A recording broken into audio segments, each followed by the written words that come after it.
we all know, plays a very significant role in the development of many age-related diseases. So this work is important because we don't know the total contribution of actual products to this process, especially sugar oxidation. She uses several techniques as listed here, and her work is a very active laboratory. She gets funding from NIH and also the National Science Foundation.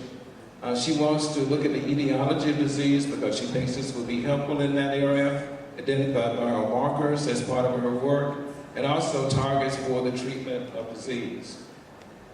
The last person that we hired, he reported for duty in August of this past year, is Yusuf Sari. And his research is looking at neuroprotective peptides for the prevention of neuronal death in Huntington's disease, and he is using a mouse model. We think that, again, that this will be important in terms of neuronal therapy eventually, and of course, helping us understand this process much better. And this is his contact information. We're also part of an academic health science center at the University of Toledo, UTMC. And part of what we have to worry about then is how are patients treated in our medical center.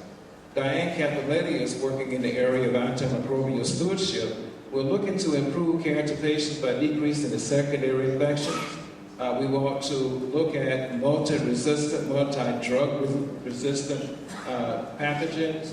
And of course, the length of stay, because we don't want patients to stay with us too long.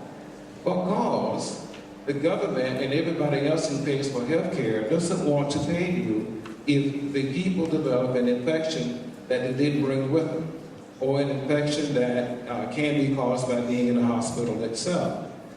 We know that we have increasing resistance to antimicrobials, and we also know that there's not a whole lot of new and novel anti-infectives that are in the pipeline right now.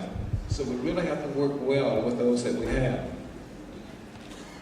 Things that we want to do is to decrease the rates of resistance, and we want to also decrease the incidence of multi-drug resistance pathogens related to infections. And of course, we don't want to spend a lot of money for it, so the economy of this is also important to us in the medical center. We want to be sure that all of the people in the laboratories that are involved in patient care are communicating, and that they understand the trends that we're seeing bedside, and that we appropriately adjust to that. We want to look at this data and use it to make critical adjustments when they are needed. And finally, providing the data that we need in all of these areas is part of our goal, and of course we want to be a national leader in this regard. We have a pretty good head start on this already. And these are some of the areas, of course, that we monitor in terms of where we want to see that we are not making patients sick because they actually came in to our medical center being treated for something else. The Pharmaceutical Care and Outcomes Research Laboratory, PCORS, we call it, is operated by Dr. Pinto. This was formed in 2006. This is the laboratory that is looking to improve healthcare costs and quality through the utilization of health-related outcomes research. There are many things that are done in this laboratory, including looking at the improving the human condition, which is the motto of the university. We look at pharmacist-provided medication therapy management, or MTM, and looking at principally chronic diseases. Within the city of Toledo, we have worked with two populations of governmental employees who had diabetes. And the point of it was to use the pharmacists in the community to help them manage their therapy. And we saw in both cases a tremendous reduction in the cost of therapy, fewer trips to the doctor, fewer trips to the hospital, actually not many more trips to the physician. We kept them out of the emergency room, etc. So the trend looks very good. And all of this is aimed at enhancing the benefit of the medications that we have and that the patients are taking. We look at the results of that in terms of the values of the medication therapy management, and we report that to the insurer, the insurance company that is, the payers, employers, of course, and the patients. The personnel who operate this laboratory are shown here, all faculty members, and we have 7 research assistants as part of this group. It's an amazing place. There are some 30 research projects that are going on right there right now.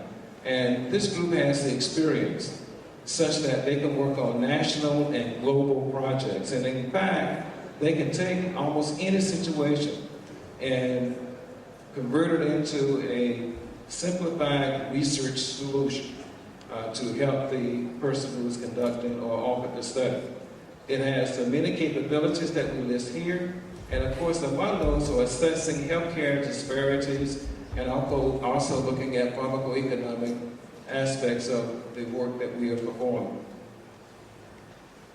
Sample publications are listed here on this slide and on the next one as well, of the things that they have published and some things that they're actually still working on in that laboratory. One of the shining examples of technology in our college relates to the work of William Messer.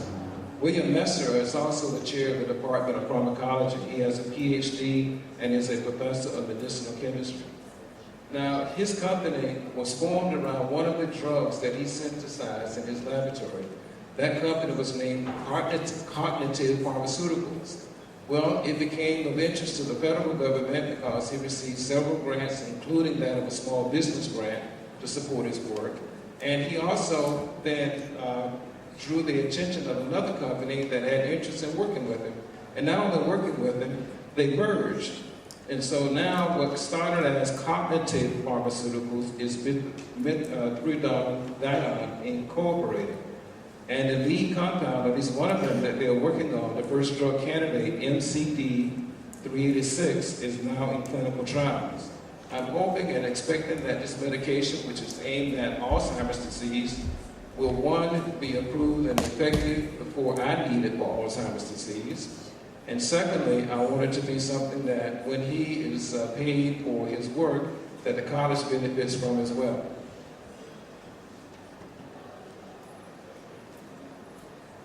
The next facility that I want to talk about is the Center for Drug Design and Development. This is a core translational research resource center at the university. It has actually 2 physical locations, one on each campus. And you can see that part of its mission here is collaboration. Paul Earhart and his group are a wonderful group of people to work with, and they also provide unique learning experiences for students at all levels, and also investigators. The core capabilities of the center, CD3 as we call it, are shown here as being biological testing, analytical chemistry, computational chemistry, medicinal chemistry, synthetic chemistry, and of course, intellectual property. Some of those 9 patents that came out of the Department of Medicinal Chemistry actually came out of Paul Earhart's laboratory. He has funding from several places, both federal and from foundations. One of the most interesting projects, I have several of them listed here, is the stressed soybean natural products. And of course, in America, the soybean is a large crop, and I'm sure in other parts of the world, and it has a certain little fellow called the root cyst nematode. This particular situation then creates a soybean that has qualities that appear to be of interest, of medicinal interest. So you see, this laboratory also moves into the area of pharmacognosy, which is always quite interesting. They're looking for a novel family of phytoalexins from stressed soybean plants, I mentioned a minute ago, because we think they have anti-cancer properties. And he's also trying to synthesize this medication, this compound, hoping that it will become a medication, as well as isolating it from the plant. He has also an interest in PAM inhibitors for the treatment of hormone refractory prostate cancer, and also identification of target molecules in the progression to an androgen-dependent prostate cancer. He has collaborators that are quite significant in his work, and they are looking at some other very interesting areas that's listed here in this laboratory. And selected cellular activities are shown here on these 2 slides. And this is the contact information for Paul Earhart and his group.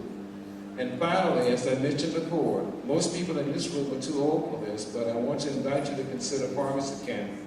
This is not a camp in the sense, however, like a Boy Scout in America where they're in a tent and they're out in the woods. It's not what we're doing.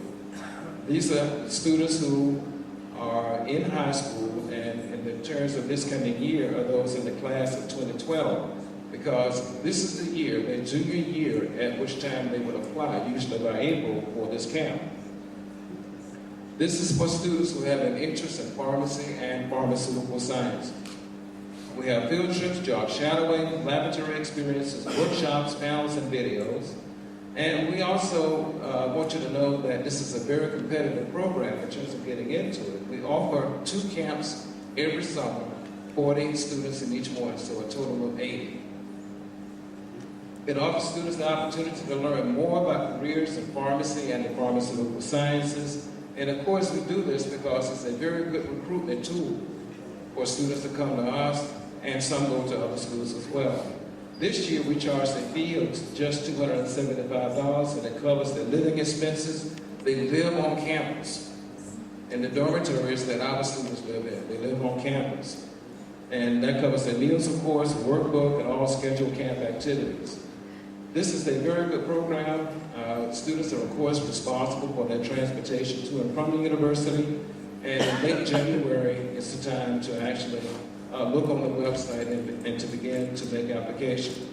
What I have tried to summarize for you is some of the work of the faculty in the College of Pharmacy, from departments of medicinal chemistry and pharmacology, from the medical center in terms of antimicrobial stewardship, and some of the specific things that our faculty are doing to improve the human condition. And the last thing was mention of Pharmacy Camp. Thank you.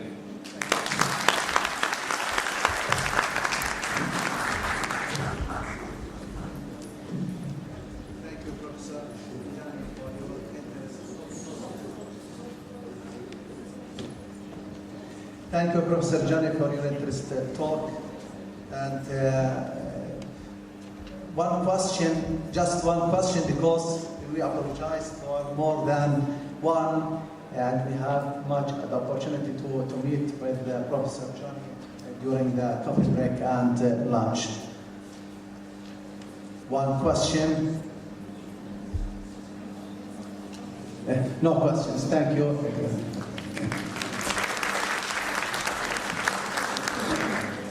بس اسمحوا لي بالنسبه لعمداء نعلن لعمداء كليات الصيدله في الوطن العربي، زملائي عمداء كليات الصيدله، سوف يكون يوم غد الخميس، صباح يوم غد الخميس، اجتماع الهيئه العموميه 14 في تمام الساعه 11 على مسرح المكتبه في جامعه الزيتونه. اهلا وسهلا بكم جميعا. The next speaker, Professor Rob McGregor, but there is my colleague, Dr. Rana. She has to introduce, she likes to introduce him because she works with him in Canada at the University of Toronto.